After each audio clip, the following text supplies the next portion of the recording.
அல்லேலூயா. இன்னைக்கு ஒரு உதாரணத்துக்கு கூட பாருங்க. ஒரு சிற்பி இருக்கிறான். நல்லா கவனிங்க. ஒரு சிற்பினா யாரு? சிற்பினாரு சிலை செய்கிறவன். சிலை செய்யறவன் ஒரு பெரிய முண்டுக்கல் மாதிரி கொடுத்துட்டா அந்த முண்டுக்கல் நான் அவன்கிட்ட போக மாட்டேன்னு சொல்லுமா? இல்ல.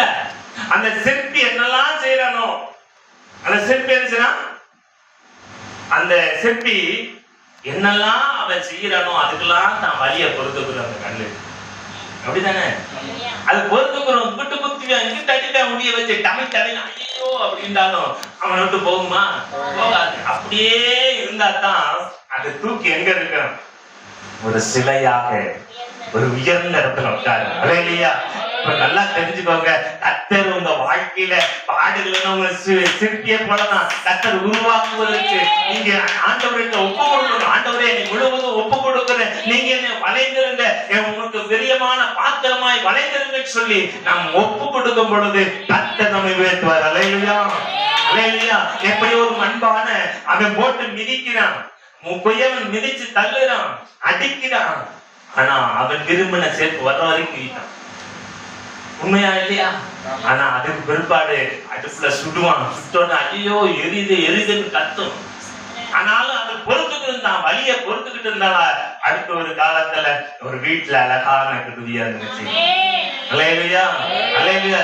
கர்த்தர் உங்களையும் அப்படித்தான், என்னையும் அப்படித்தான். ஆண்டவர் பாடுகளுக்குள்ள கடந்து வர்றாரு, கஷ்டங்களுக்குள்ள கொண்டு வர்றாங்க. சோர்ந்து போகாதீங்க. எந்தாவது ஒரு கஷ்டம் வந்துச்சுன்னா ஏதோ ஒரு உயர்வு அல்லது ஒண்ணு நமக்கு பாடத்தை எடுக்கிறாரு. என் பிள்ளை இருக்கு தப்பு செய்யுதுன்னு அப்படியே விட்டுருவேனா? என்ன செய்வேன்? அடிப்பேன் என் பிள்ளைய. ஆனா அடிச்சுட்டு அப்படியே விட்டுருவேனா? அடுத்த நிமிஷம் அதுக்கு என்ன வேணும் கேட்டு கடையில போய் அனுப்பிச்சுவேன், வாங்கி கொடுப்பேன். கேட்டது கிடைக்கும். அடிச்சனால என் பிள்ளைகள். அதே போலதான் நம்முடைய ஆண்டவர் சில சமயங்கள்ல நம்ம தவறும் பொழுது ஆண்டவர் சில சேவை சொல்லுவாரு. அவர் பிள்ளையை விட்டு விடவே கடைசி வரைக்கும் அந்த நித்திய மகிமையை பெரு வரைக்கும் கர்த்தர் நம்மளை உயர்த்தி கொண்டே இருப்பார். அல்லேலூயா. அல்லேலூயா.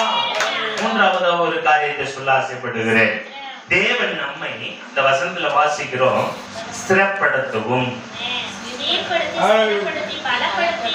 சீர்படுத்தி ஸ்திரப்படுத்தவும். இப்ப சோதனை விசுவாசத்தை உறுதியாக்குகின்றன. சூழ்நிலை மாறினாலும் தேவன் நம்மை நம்ப கற்றுக் கொடுக்கிறார். அப்படித்தானே?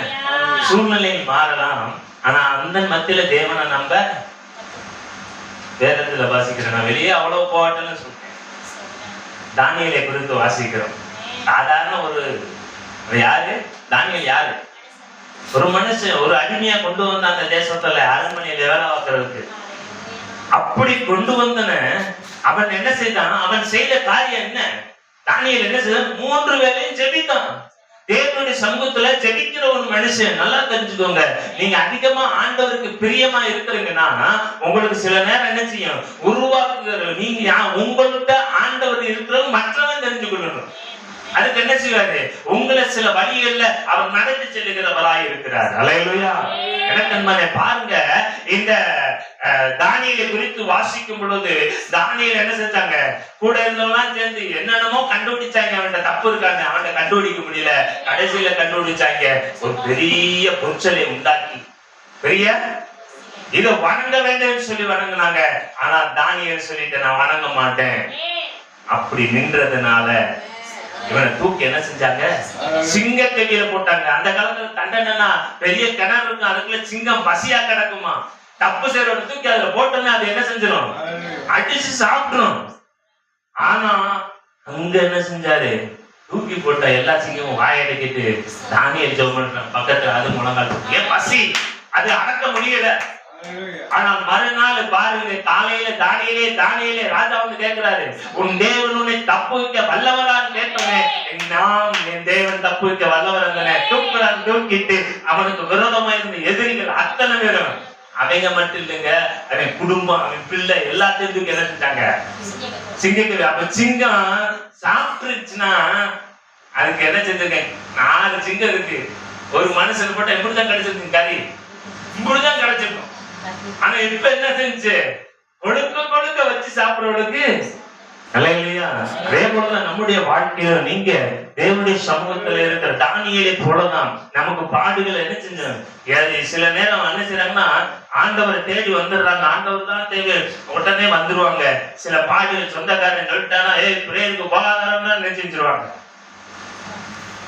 என்ன செஞ்சிருவாங்க, ஐயா பேக் அடிச்சு பாஸ்டர் கூட்ட, பாஸ்டர் எனக்கு முக்கியமான வேலை இருக்கு, முக்கியமான வேலையை தூக்கிக்கணும். இன்னைக்கு அநேக நேரங்கள் அப்படிதான் இருக்கிறாங்க. நம்முடைய வாழ்க்கையில் ஆண்டவருடைய பிள்ளைகளை நம்ம நினைச்சிருக்கிறோம். ஆண்டவர் தானியேலை பாருங்க, தேவனுக்கு முதலிடம் கொடுக்கறத அவன் மாத்தவே இல்லை. 3 நேரம் ஜெபித்தா. தானியேலோட கூட இருந்த 3 பேரை குத்தி பார்க்கிறோம். நாங்க தூக்கி என்ன செஞ்சிருவோம், தீஜுவாலையில போட்டுருவோம் சொன்னாங்க. அங்க என்ன சொன்னது, நீ தூக்கியா போடு, என் தேவன் தப்பு வைக்காம போனாலும் சரி நான் என்ன செய்ய மாட்டேன், நீ நிப்பாட்டின பொருட்களையே வணங்க மாட்டேன்னு சொல்லி அவ்வளவு தைரியமா இருந்தனாலதான் இவங்களை தூக்கி போட்டாங்க. அங்க யாரு வந்தா, ஆத்தாடே இவன் இருக்க விசுவாசத்துக்கு நம்ம போகாதா தப்புடான்னு சொல்லி ஆண்டவரே அதிகாரி வந்துட்டாரு. அல்லேலூயா. நீங்க வைராக்கியமாய் தேவனை விசுவாசிக்கிற, தேவனை நம்பும் பொழுது அவர் உங்களோடு கூட இருப்பார். அல்லேலூயா. அவர் பிள்ளைகளை ஒரு நாளும் கவலைப்பட விடவே மாட்டார். அல்லேலூயா. ஒருவேளை நமக்கு கண்ணீர் வரலாம், பாடுகள் வரலாம், பிரச்சனைகள் வரலாம், என்ன வந்தாலும் பரவாயில்ல. அல்லேலூயா. நீங்க ஆண்டவருக்கு நிற்கும் பொழுது உங்களுக்கு முன்னாடி அவர் நினைச்சுவாரு. ஏன்னா இந்த உலகத்துல கொஞ்ச காலம் பாடு அனுபவிக்கிற, இது நமக்கு நியமித்திருக்கு. எல்லாத்துக்கும் பாடு இருக்கு. கொஞ்ச காலம் இந்த பூமியில வாழுகிற நமக்கு பாடுகள் உண்டு, உபத்திரவு உண்டு. ஆனால் உலகத்தை ஜெயித்தவர் நம்மோடு கூட இருக்கிறார். அல்லேலூயா. அல்லேலூயா. என்னுடைய வாழ்க்கையில ஆண்டவர் இருந்தாரு. அல்லேலூயா. ஆண்டவரை நம்பும் பொழுது